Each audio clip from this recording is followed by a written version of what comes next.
શું વિચારે છે? હું વિચારું છું કે ફૂલમાંથી ફળ કઈ રીતે બનતું હશે તે સમજવા ચાલ આપણે ફલનની પ્રક્રિયા સમજીએ. ચાલો આજે આપણે ફૂલના ફલનની પ્રક્રિયા સમજીએ. ટીચર, આ ફૂલ છે નીચે લીલા કલરનો ભાગ શું છે? ફૂલની અંદર આવેલો આ લીલા કલરનો ભાગ એને શું કહેશું?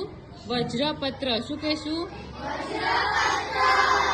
અલગ અલગ ફૂલમાં પાંદડી છે એ અલગ અલગ કલરની હોય છે, જેના લીધે ફૂલ રંગબેરંગી દેખાય છે. જો આ બધાને દેખાય છે લાલ કલરની પાંદડી, તો ફૂલ કેવું છે? લાલ. તો આપણે આ પાંદડીને શું કહેશું? લીલા કલરના વજ્રપત્રની જેમ આ પાંદડીને શું કહેશું આપણે? દલપત્ર. શું કહેશું? તો સળી જેવી રચનાને શું કહેશું? ફૂલમાં આવેલી આ જે ઉપરના ભાગે આસન જેવી રચના છે તેને આપણે શું કહેશું? પરાગાસન.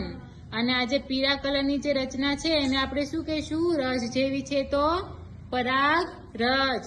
જો તમારા ફૂલમાં દેખાય છે તમને પરાગાસન અને પરાગરજ? દેખાય છે?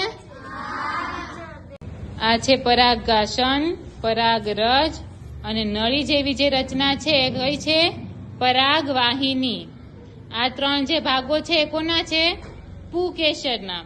તો હવે આપણે સ્ત્રીકેસરના ભાગો વિશે ભણશું. સૌપ્રથમ આપણે વજ્રપત્રના ભાગોને દૂર કરીશું.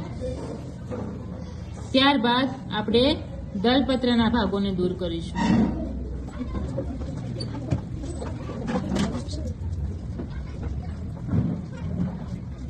એ સ્ત્રીકેસરની રચના છે, જેને આ ફૂલેલા ભાગને આપણે કહીશું બીજાશય.